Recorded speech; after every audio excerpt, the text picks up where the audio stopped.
할렐루야. 이제 완전히 겨울로 접어들어서 날씨가 좀 쌀쌀합니다. 이 유튜브 방송을 시청하시는 세계 만민 여러분의 건강을 챙기시기를 바랍니다. 오늘도 하나님의 말씀에 은혜 받는 시간이 돌아왔습니다. 어제 이어서 오늘도 마태복음 5장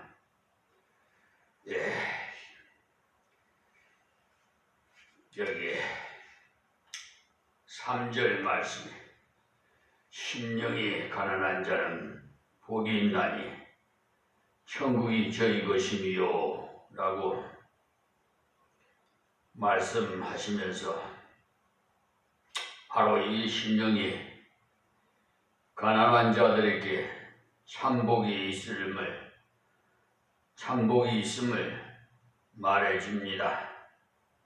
그리고 모든 팔복의 근본임을 또 말씀해주고 있습니다. 그러니 천국과 심령이 가난은 매우 밀접한 연관성이 있음을 알 수가 있지요. 우리 심령이 가난한 것이 이렇게 복인데 육신의 가난도 우리가 1950년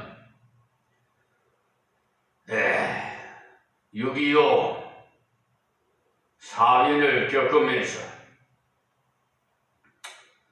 얼마나 많은 희생자들이 발생하고 이 나라와 국민을 위해서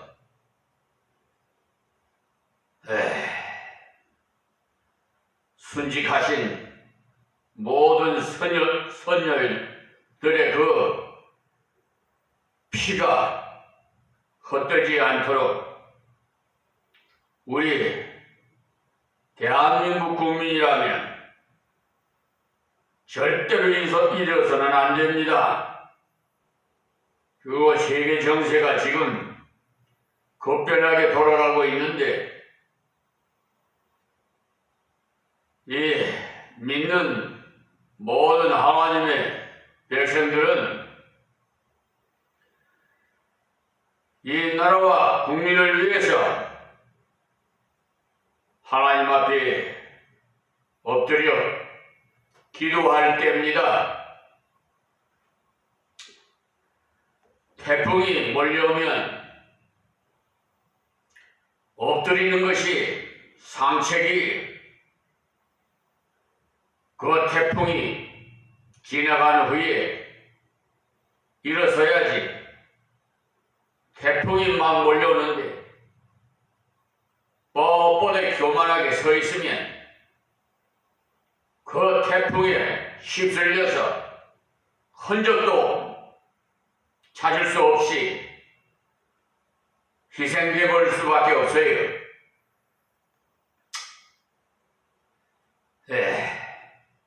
그래서 배고픔을 아는 사람이 빵을 사모합니다. 배고픈 사람의 심정을 알고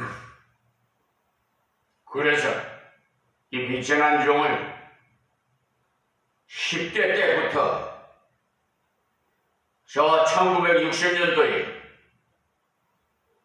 단실로 서울을 올라오게 하셨어요. 우리 조은일 부모님께서 마련해 주신 그 물질이 3일 지나니까 뚝 떨어져요. 그거부터는 먹을 것도 없고 얼마나 배고픈지 누가 나를 데리다가 밥만 먹이 주고는 사람 없나? 그렇게 배고픔이 절실했어요. 그것뿐만 아니라 노숙 생활을 했어요. 이제 뭐 잘 데도 없으니까 영화에도 못 가고, 그러니까 나무 처마 밑에서 웅크리고 그냥 밤을 지새울 때도 있고, 그 다리 밑에서 또 쪼그리고 앉아서 밤새울 때도 있었습니다. 그렇기 때문에 전쟁이 지금 저 중동 지역에서 계속 일어나고 있는데요.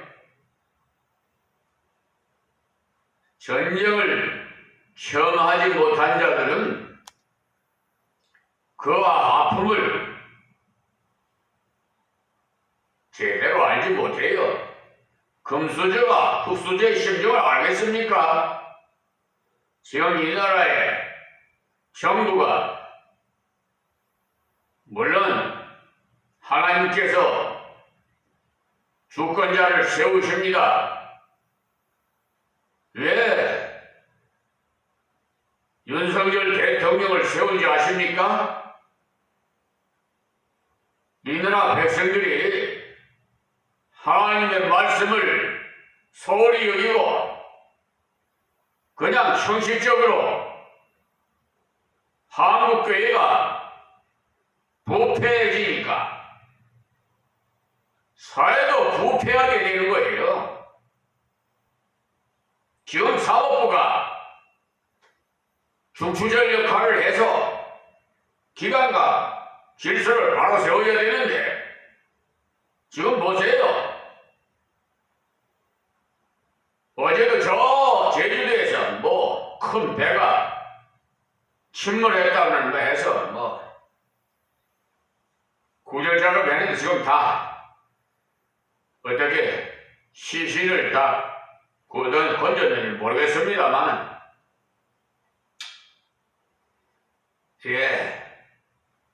우리 정신 바짝 차려야 돼요.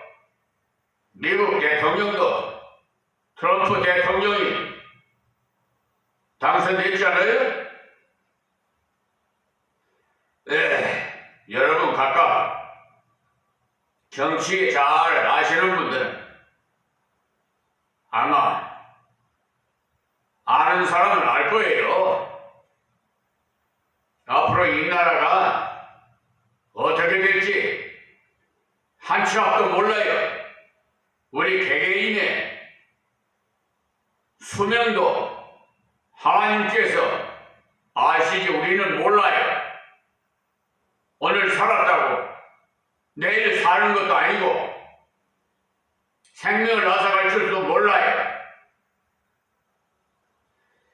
자, 말씀에 돌아가서 심령이 가난은 어떻게 발생되어지는지, 다른 말로 한다면 자기 부족은 어떻게 발생할 수 있는지 가장 중요한 것은 하나님 말씀, 그 십계명을 자기대로 철두철미하게 순종하고자 시도해 보는 것입니다. 하나님께서 나에게 구원의 은혜를 주셨으니 구원받은 하나님의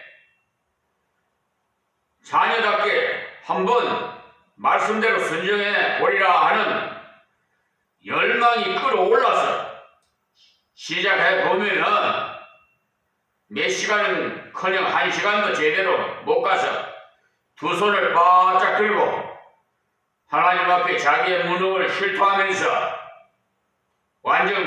완전히 항복하게 되는 것입니다. 하나님 말씀의 표준대로 순수하게 지켜보고자 하면 하나님도 제대로 순종할 수 있는 자기의 무능을 즉각 깨달음으로 나는 안 되는구나 하는 그 심령의 가난을 인식하게 되는 것입니다. 그러므로 자신이 진정 하나님 말씀에 부딪혀 보지 않고는 심령에 관한은 결코 있을 수가 없습니다. 그러니까 심령에 관한은 진정 하나님 말씀을 붙잡고 그대로 한번 살아볼 때 심령이 가난한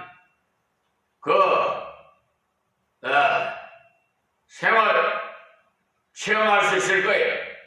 그러면 당대에 자타가 공인하던 율법에 익숙해서 그 율법의 말씀대로 열심히 행하던 바리새인이나 서기관들은 왜 그들의 심령이 가난하지 못했던가? 의문스럽지 않아요? 그것은 바로 그들이 자신을 합리화시켰기 때문에 그래요. 어제 인천법원에서 손해배상 청구 판결서를 보내왔는데 이 법관들이 말이에요. 제정신이 아니에요. 2022년 10월 1일부터 사건이 발생했는데 2001년도라고 써놨어요. 판결서에. 그러니까 정신 빠진 그 여자 판사들하고 어찌 법정에 제가 자주 가는데 판사가 대부분 그 재판장은 남자고 거기에 찬성한 양쪽 판사들은 여자 판사가 있든지 남자 판사가 있든지 합니다. 그런데 이번에는 보니까 전부 세 사람이 여자 판사예요. 그래서 이제 상고장을 그 이유서를 작성하더라고. 어제 그 판결서를 받고 십시오 문서를 작성해 나왔습니다. 월요일에 가서 접수를 시키려고 하는데 이렇게 형편없어요. 그래서 그 판결서에 그냥 직선적으로 그냥 국민의 혈세를 이렇게 받는 특정직 공무원이 이렇게 정신 빠진 판결서를 작성하는데 이것은 헌법 9조 헌법 29조에 보면은 공무원이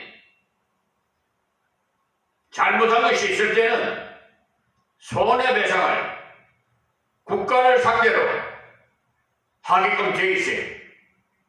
그리고 그 해당 공무원은 특정직 공무원은 그에 대한 보상을 그 자리에서 있을 수가 없어요. 다 옷 벗고 나와야지. 그리고 법관징계법에도 대부분의 제소에서 대부분 징계위원회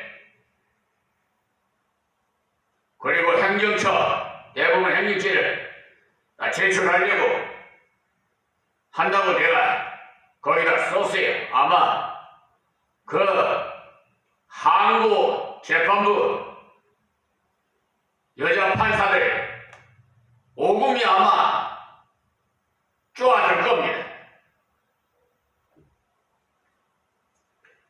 이렇게 목사님이 이렇게 법에 대해서 이렇게 잘 아시는가? 깜짝 놀랄 거예요. 그때 우리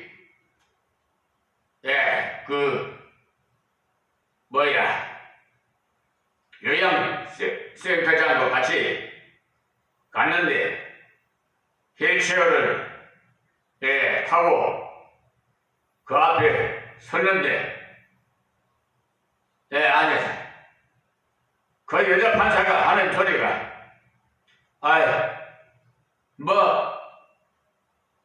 손해배상 잘 산정을 해서 계산해봐서 선고를 해서 보내드리겠습니다 하더니 나만 그런 게 아니에요. 속 따르고 겉 따르고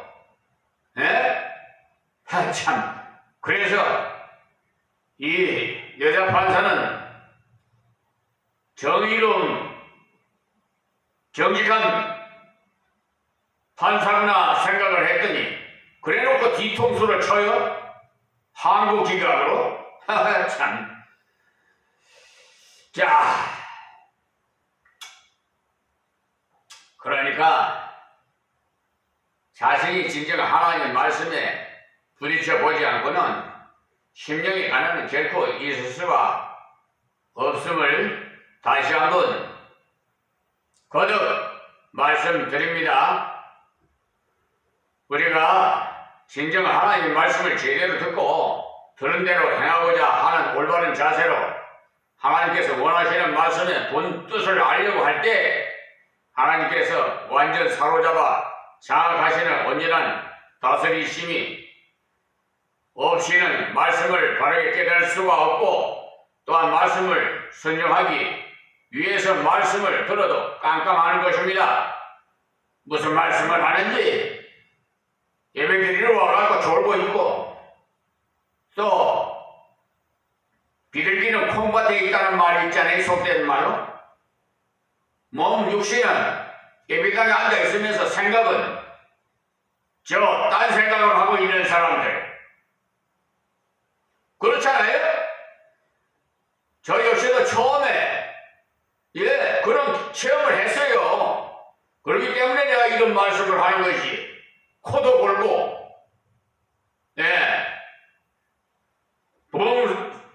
강사가 와갖고 부흥회를 한다고 그래서 우리 모친이 손에 이끌려서 그냥 억지로 가서 앉았더니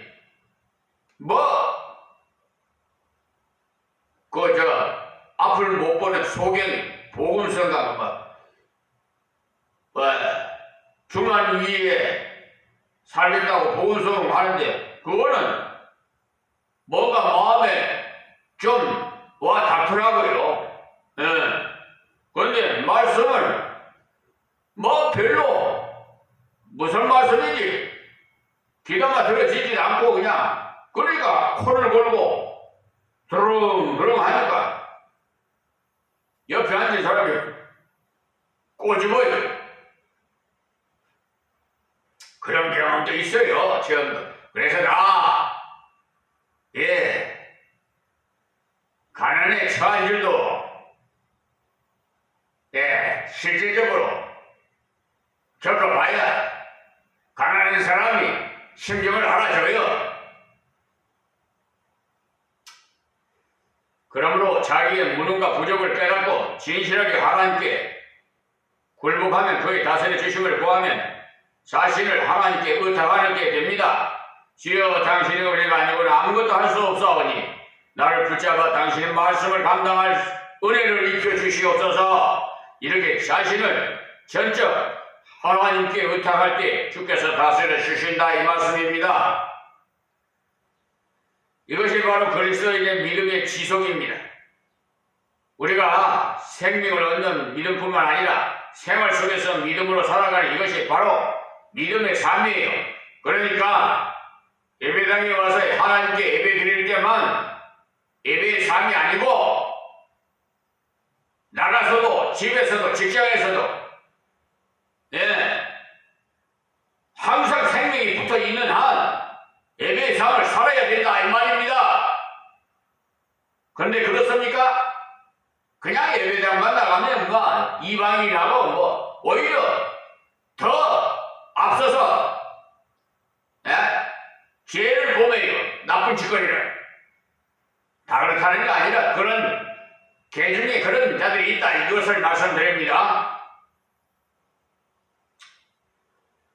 그리스도인의 믿음의 지속으로 계속 나가 예배 삶이 되어야 심령이 가난한 자 될 수가 있어요. 처음에 생명 얻는 구원은 받아 하늘을 찌를 듯한 감격으로 주님의 말씀대로 걸어가려고 처음에 얼마나 뜨거운 마음으로 가보면 자기의 무능과 부족을 심히 깨닫는 심령의 가난을 순수하게 경험하게 돼요. 실제로 신앙의 연륜이 더해갈수록 자기의 죄인됨과 자기의 부족을 더욱 깊이 깨달음으로 더욱 자신이 낮아지는 겸손의 골짜기가 깊어지는 것이 올바른 신앙인의 자세입니다. 그래서 나중에 가면은 밥 한 숟갈, 물 한 모금 마시는 것까지 인간의 힘으로 불가능하다는 사실을 깨달아서 주님의 은혜에 대해 아주 세밀한 분야에까지 감격해하면서 감사하게 되는 것입니다. 그러므로 자기의 무능과 비참과 빈곤을 알아서 자기의 험한 가짜 의를 비우는 사람만이 하나님 다스려 주심을 분배받을 준비가 된 자인 겁니다.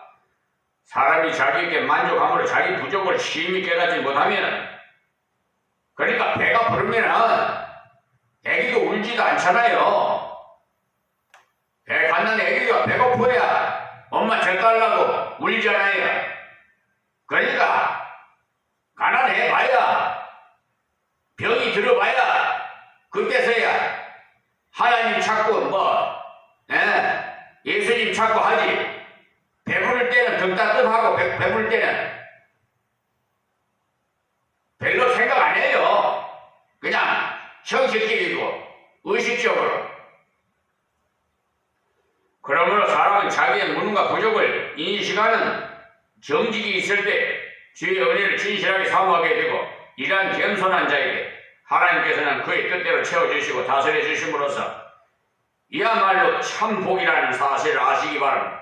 그러므로 우리가 깨달아야 할 것은 하나님의 은혜 입은 자만이 자기 심령을 하나님의 은혜로 다스려 주시지 않고는 감당할 수가 없는 자인 줄 절실히 깨달아 하나님을 의지하며 하나님께서 그의 심령을 다스려 주시고 종국에는 영육이 함께 그 나라에서 온전히 통치를 받는 복을 누리게 되는 것입니다. 우리가 가난한 마음으로 하나님께 의지함으로 하나님께서 우리의 심령을 먼저 다스려 주시고 결국에는 내세 천국에까지 영육이 다스리심을 받게 됨으로써 그야말로 최고의 복이라는 것입니다. 그러므로 사람이 자기 부족을 깊이 인식했다는 그 자체가 큰 은혜라는 사실을 깨달아야 합니다. 우리가 소위 위대한 하나님의 사람이라고 일컫는 마틴 루터나 요한 칼빈이나 그리고 우찌무라 깐조 등의 원래는 인간이 세계 중심이라는 사상이 인본주의자였어요.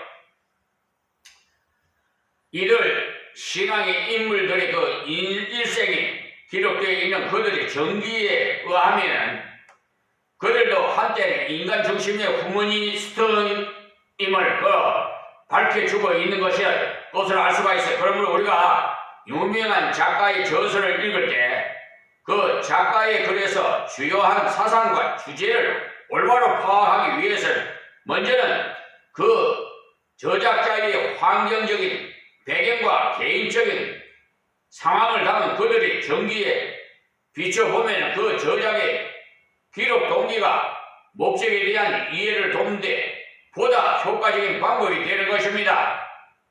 얼마 전에 한강이라는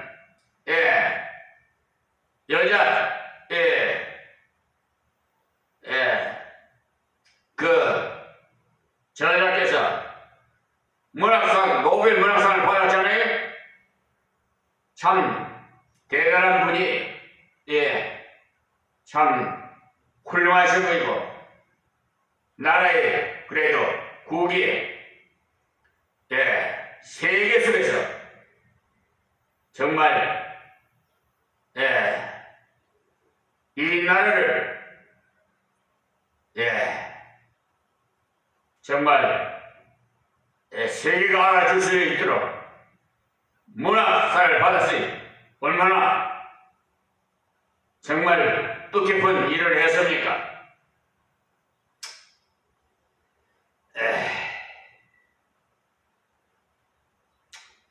그의 깨달음이 인간이야말로 하나님 앞에서 아무것도 아닌 죄와 부족의 덩어리인 줄로 알아. 그러나 하나님께 의지해서 자신을 전부 그대로 내놓고 의탁했던 것이죠. 그는 55세밖에는 살지 못하는 단명한 생애를 살다 갔습니다만 그는 생전에 평생의 좌표를 주님의 일을 신속하게 그리고 성실하게 하는 것으로 정하고 남들이 자고 쾌락을 누릴지라도 그는 책을 읽고 글을 쓰면서 기도했던 것입니다. 심지어 그는 여러가지 신경성 질병과 호흡기 질환 그리고 소화불량과 두통 등 수없는 병으로 건강에 그 제약을 받았으나 전적 주님을 의지하면서 질병과 싸우면서 자기를 부인하고 하나님의 뜻에 마음을 다해서 진념했던 것입니다. 저 역시도 지금 이렇게 칼빌 같은 이런 종합병원에 호흡기 상태로 양귀를 쓰고 자야 되고 신경이 날카로워져서 저 빛과 소금의 역할을 감당하려니까 저 불의한 자들 악한 마귀 사탄들과 싸우려니까 신경이 얼마나 쓰이는지 신경성 위장병에다가 하여튼 심한 스트레스로 인해서 오는 질병이 그 의사들의 그 의술로 처방으로 말하는데 모든 병은 심한 스트레스 속에서 온대요. 그래서 하나님께서 항상 기뻐하라 그러니 만병통치하게 항상 기뻐하는 게 웃어 억지로라도 웃고 그 고인이 되신 김미갑인가요? 서울 구경 하하하하 하는 거 있잖아요. 이야 처음에는 억지로 그냥 하하하 하는 거 같아. 나중에는 정말 웃음이 나오더라고요. 그래야 온 육신의 그 오장육부의 혈관이나 힌돌핀, 엔돌핀인가 막 생겨서 육신의 활성소를 그냥 이렇게 해요. 그래서 그 일생 55세를 살다 간 단명한 사람이었으나 근 300에서 400쪽에 달하는 두꺼운 책들만 한 50권을 출판했고 그 중에 유명한 칼빈의 기독교 강요도 포함되어 있습니다. 이것은 결코 인간 자신의 재주로는 불가능한 일로서 인간의 작품이 아님을 알 수가 있어요. 그래서 우리가 칼빈의 전기를 접하면 우리 자신의 일체의 열악한 조건들이 있다 하더라도 결코 핑계할 수 없음을 깨닫게 됩니다. 그러니 참 심령에 관한 이 자체가 벌써 하나님께서 주신 큰 은혜임을 알 수가 있습니다. 다음 4절입니다. 애통하는 자는 복이 있나니 저희가 위로를 받을 것이며, 그러니까 여기도 역시 세상적인 복의 개념과는 정반대인 우는 자가 복이 있다고 했어요. 세상에서는 우는 것보다 웃는 것이 복인 줄 알아 어떻게라도 애통을 피하려고 애를 쓰는 것인데, 애통은 하나님의 그 성령께서 우리로 하여금 자기의 부족과 죄를 깨닫게 해줌으로써 애통하게 되는 것입니다. 그러면 애통을 왜 하느냐? 그것은 실패로 인해서 절망해서 우는 게 아니고 벌써 멸망을 예방해서 해결했기 때문에 우는 것입니다. 여러분, 슬퍼서 우는 것도 있고 기뻐서 우는 것도 있고 뭐 여러 가지 방면으로 울지 않아요? 그러니까 여기 애통은 실패와 고통과 사망을 미리 막고 극복하는 비결로 애통을 가르침으로써 회개의 눈물을 벌써 멸망을 예방하는 복된 눈물인 것이지요. 하나님이 자비와 공의를 믿고 하나님이 자기의 그 죄와 부족을 내놓고 자백하면서 울었다는 것입니다. 그래서 여기 애통하는 자는 복이 있나니라고 말씀하신 것은 바로 그를 통해서 하나님이 진정한 위로를 받기 때문이라는 거지요. 그렇기 때문에 진정 자기의 죄 때문에 고민하면서 울 때 하나님께서 그 말씀을 통해서 사죄의 은총을 깨닫게 해주시고 거기서 오는 죄로부터의 진정한 해방과 자유, 진정한 자유, 우리 윤석열 대통령 유엔사 기조연설에서 유엔본부 자유를 몇 번 부르짖었지요.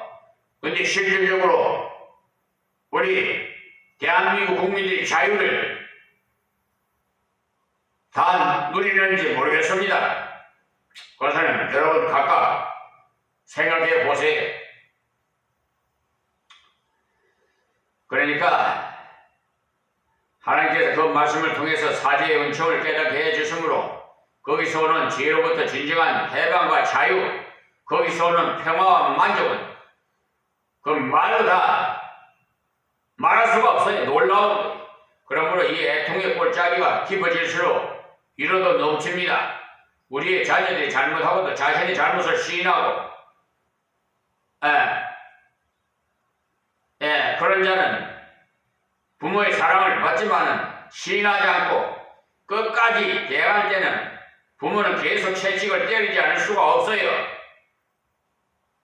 그러니까 그가 진정 자기 잘못을 시인하면서 깊이 뉘우친다면 부모는 오히려 위로와 용기를 북돋아 주게 되지요.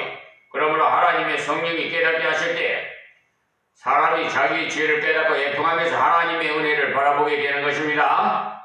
그를 통해서 구원의 은총을 받아서 위로를 받게 되고 하나님의 위로를 받으니까 그야말로 참복이라는 것입니다. 우리가 앞서서 살펴본 심령의 가난과 여기에 애통의 두 가지 복은요 전부 같은 내용 그대로 연결되어 통하는 것.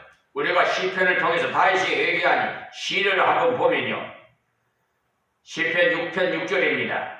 내가 탄식함으로 곤핍하여 밤마다 눈물로 내 심상을 띄우며 내 요를 적시나이다. 거기에 다윗은 그 죄로 인해서 괴로워하면서 비탄에 잠긴 그 잠겨서 눈물을 흘리면서 자신의 죄를 고백하고 있지요.